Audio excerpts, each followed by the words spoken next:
Well, good morning, everybody, and welcome to Unity Center of Light. I'm April May, licensed Unity teacher at Unity Center of Light, and I welcome you to Unity Center as a spiritual community that nurtures the growth of all who are seeking to develop and fully express their spirit, mind, and body. We are grateful to be here today and to have Reverend Lily Sandberg with us as our guest. Many of you have probably heard her speak for us before, and we're looking forward to it. But in the meantime, why don't we get started with sharing a couple of things? And we'll start with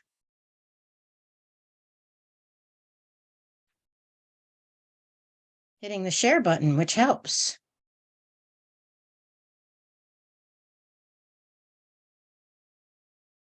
All right, so please join with me as we share our mission and our foundation statements. The mission of Unity Center of Light is to empower individuals to express their indwelling divine identity. We teach there's a power within each of us far greater than anything that exists outside of us.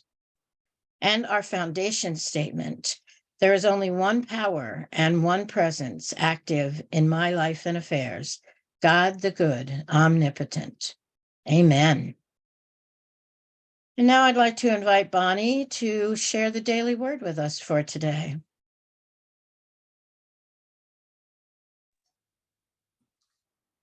Good morning. The daily word for April 16th, 2023 is entitled World Peace. I live my vision for a peaceful world. To bring about peace in the world, I begin by paying attention to my first reaction when I feel I have been treated unjustly. I do not deny my feelings, but neither do I allow anger, envy, or other negative feelings to take control of my response. I feel my feelings, but I remain committed to the truth I know. Regardless of behavior, every person is a divine being, a living expression of God. I call upon my divine faculties of love, faith, and strength to guide my next steps. No matter how another responds, I remain centered in God. My efforts make a difference.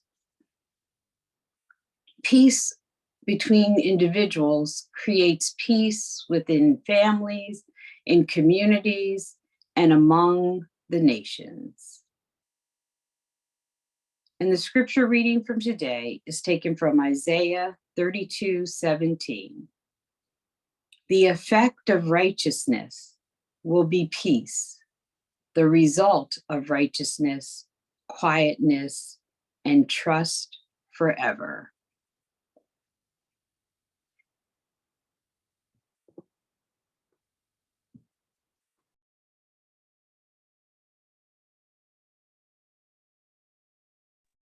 So I have had the great good pleasure of working with Reverend Lily on several different levels on my work with the Eastern region. She's our awesome communication specialist, but also just enjoying her perspective on so many different things as what I consider the up and coming, the now generation of Unity.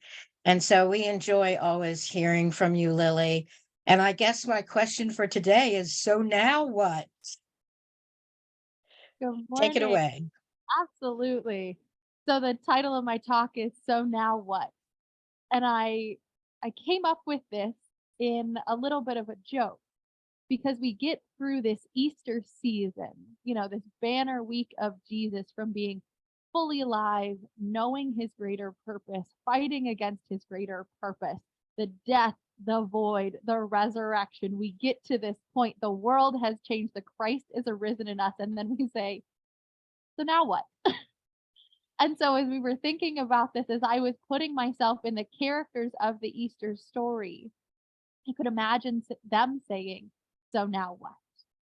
So now what is our call? What is our charge? What is ours to do? And I think when the question of so now what comes up, we jump towards action.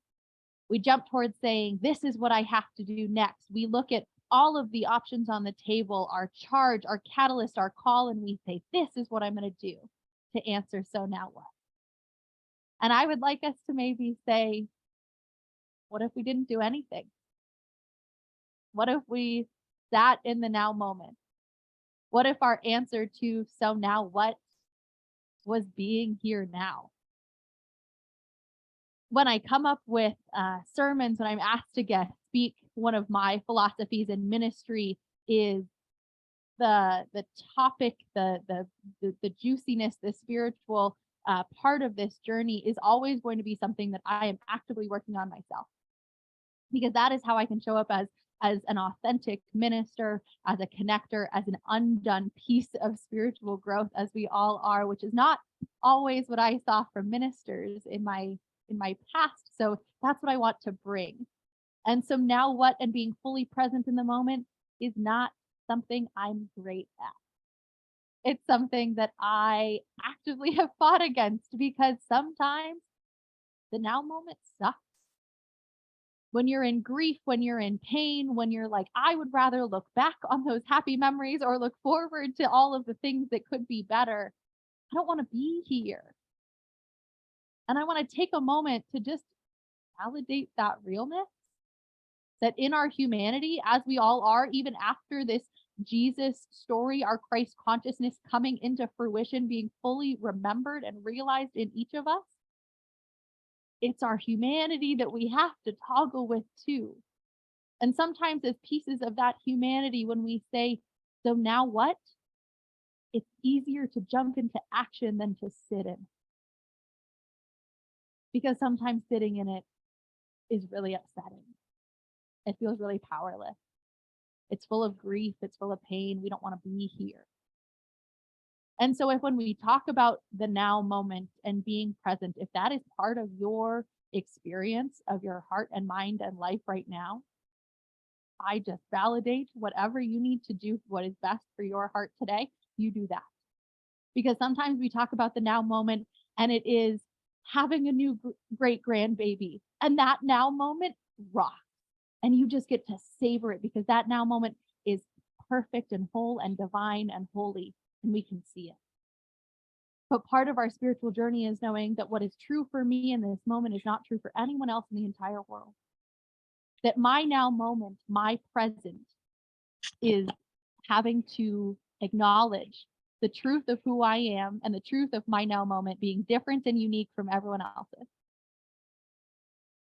One of the pieces of unity that I love is that we can pull from other spiritual paths and see how we are far more similar than we are different. And so one of the pieces that I studied in my Bachelor of Religious Studies at the University of New Mexico was I took a class on Zen Buddhism. And it will always be an underpin for how I see the world in a little bit of a different spin. And there is a writer, Tim Lott, who writes all about Zen Buddhism in the modern world. And from one of his articles titled, Zen Buddhism Teaches Us the Importance of Living in the Present, he says, the emphasis of the present moment is perhaps one of Zen's most distinctive characteristics. In our Western relationship with time, in which we compulsively pick over the past in order to have the lessons learned from it, then project into a hypothetical future in which those lessons can be applied, the present moment has been compressed into a tiny sliver of a clock face between a vast past and an infinite future. Zen, more than anything else, is about reclaiming and expanding the present moment. It tries to have you understand, without arguing the point, that there is no purpose in going anywhere if, when you get there, all you do is think about getting to another future moment. Life exists in the present or nowhere at all. And if you cannot grasp that, you are simply living in a fantasy. And so one of the pieces that I love of this is the reminder that if all we are thinking about is the next thing, we are missing the thing that is right in front of us. And man, it is so easy to miss the thing in front of us. So what I was sharing during sound check this morning is when I pick a talk title, my life becomes all about that talk title. And so as I've been doing research and diving into living in the present moment and being here now and what is mine to say, I have been actively focusing on the now moment and being present. And I was listening to a podcast on my way to my filming location, which is my parents' house. And I was listening to a podcast all about being in the present and being aware. And what do your hands feel like right now? And what is the exact color of the sky? And in that moment of being aware and taking deep breaths and getting myself centered for this talk, I got sideswept on the highway. Pulled over. Another car hit me, merged into my lane. Going 65 miles an hour. First question is, am I okay? Thank God the answer was yes. Second question is my car okay? Also, miraculously, yes. That in that moment, as someone merged into my lane, I was the most present I had probably been my entire week. I knew I was going to do this talk, which is part of my greater purpose. I was going to a place that I love, which is my parents' house. I was going to be with people that I adore, which is you all. I was present in that moment so purely that when someone came into my lane, there was not panic. It was just peace. And most people would say, that is insane. And I would say, yes, it sure is. And somehow that's what it was.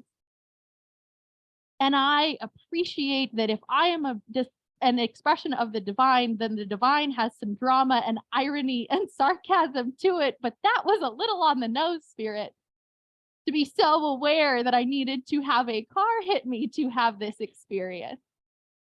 And as April and Patty and I prayed this morning, I affirm that more experiences of the now moment are full of more ease and grace and comfort. But sometimes to be in the now moment, we need a reminder so vivid as not having a left mirror to be able to see clearly. Did I think when I was crafting this talk, this is what it was going to be? Absolutely not. Welcome to the world of ministry. Welcome to being in the flow and in the now moment, y'all. What I know of this experience, but also this life in the 27 years that I have been here, is that the now moment is all we have. And there is something so pure and so terrifying in that truth. And when we think about the life and the legacy of the Fillmores, the co-founders of Unity, there's not very specific conversations or writings had about the present moment because I think they just were in it. In a world of the Fillmores in the late 1800s, there was so much less to be consumed in our lives, being distracted from the now moment. I would have loved to see a Charles Fillmore tweet thread about the universe. I would have loved to be able to hear Myrtle Fillmore on a podcast.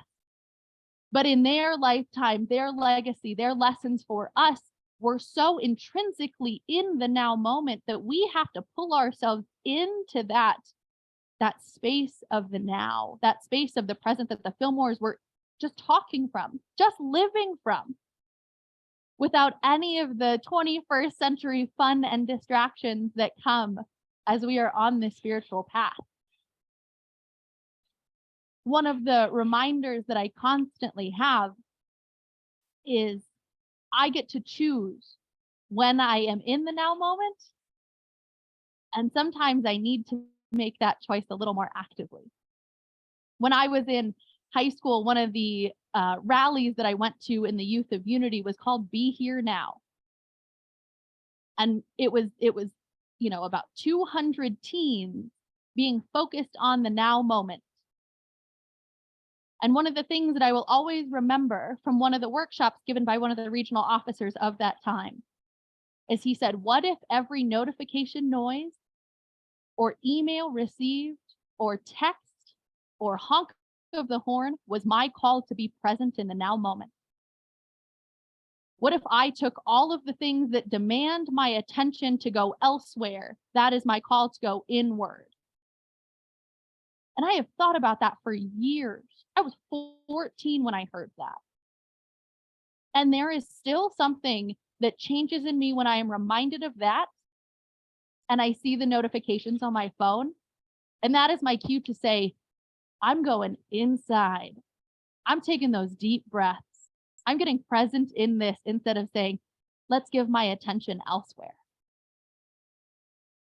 And I don't do it all the time. Let me not kid you. It is something I am reminded of in the moments when I need it most. But what if in your life, every dog bark, every notification, every email, what if that was our call to get present in ourselves before we act? The daily word for today was about world peace, and I gotta bet that we would be in a different state of world peace if we started doing that today. But that is where we are. That is the only thing we can control is ourselves and how we respond to this world. Is just being in the now moment, regardless of what that is, good, bad, ugly, or holy. All of it. This ordinary, beautiful life that we lead from our humanness and our divinity calls us to say, hold on, I'm going to take a breath first. Hold on, I'm going to choose to get in touch with that awakened Christ consciousness that is within me. And what is so funny is I have given this talk, the Sunday after Easter talk, almost more than any other in my ministerial career. Because if you're in church, Holy Week is like your Super Bowl. That you have said, I have done how many more services? I have thought about how many more components of our spiritual journey. And every year when I come back to it, because I have given this talk, I have now realized 6 years in a row. It is different every year. Because every year, what we need after Easter is different. What I need after Easter is different. But I have heard a unanimous cry to say, can we take it easy? Can I catch a break? Can we just take a moment? How many of you are in that space of just saying, I just want to be here. I don't want to think about the to-do list.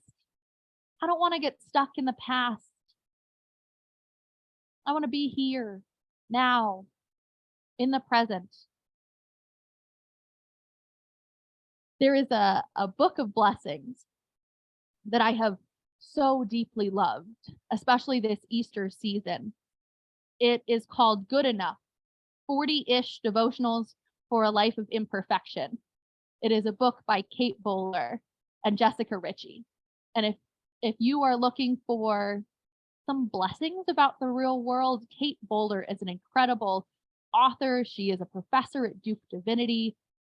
She's one of the constants on my bookshelf. And as we go into meditation, I want to intro us into this blessing. So wherever you are, if you want to get comfortable in that space, this is a blessing for the life you have. Blessed are you who hold hope with open hands. You who try not to fix your gaze on time's far horizon or get drunk on whatever might yet be. And blessed are you who avoid walking too far down memory lane, getting stuck wondering if that was as good as it gets. If you've peaked, if you're feeling resentful, about all that has disappointed you before. Blessed are you who know that sometimes you need to just stay right here, at least for a minute. Blessed are you who look wide-eyed, maybe timidly, at the present moment, gazing at those things that are gently, actually within the reach of your fingertip. Blessed are you amid the ordinary details that define what life is for you right now. As you see them, greet them, each one, as you smile and call them by name. Everyday joys, small pleasures, birds chirping, cat cuddles, a cold glass of water, a little child calling your name, the breeze on your cheeks, the ocean rhythm, the perfect pillow, the kindness of a friend, loves that are and were and ever will be. May they seem even lovelier, even more delicious, because they become gifts offered anew. May gratitude fill you, reaching all of the spaces within you that disappointment left behind and fear has gripped. May something rise in your heart that feels like a strange new kind of contentment.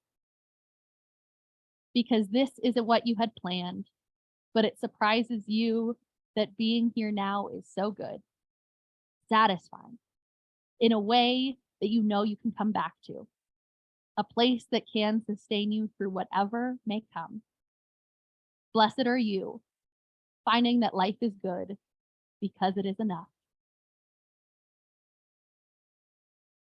And so in this moment, finding that life is good because it is enough, I invite you to just find your breath, whatever rhythm of inhale and exhale serves your body.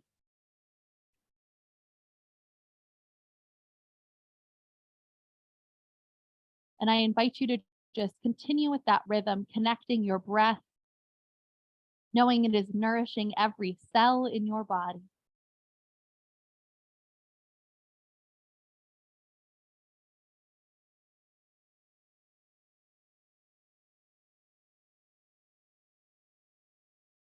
And in this space of quiet, of breath, we sink deeper into the knowing that we are here.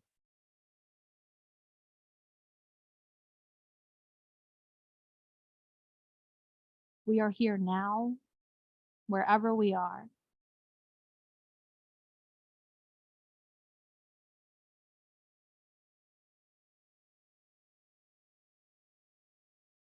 And if you find your mind wandering, if you feel your body getting antsy, I invite you to just come back to the now moment with a breath.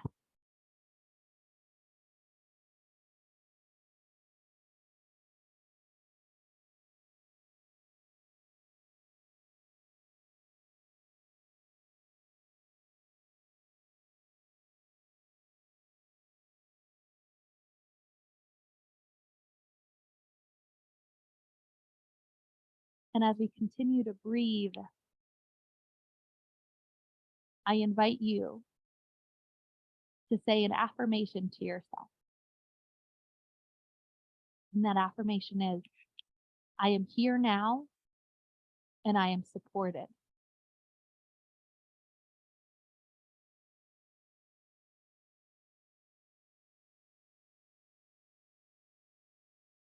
I am here now and I am loved.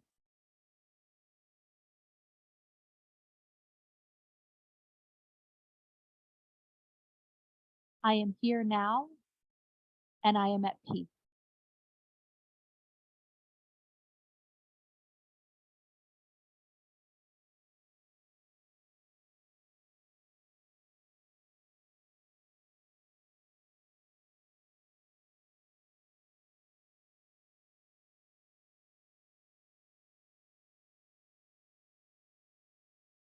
And I invite you to wiggle your toes,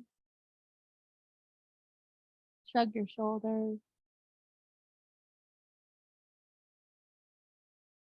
open your eyes if you closed them, and join us back together in this shared now moment.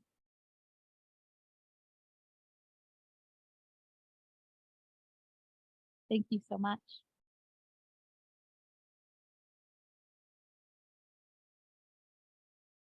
Thank you, Lily. Thank you very much.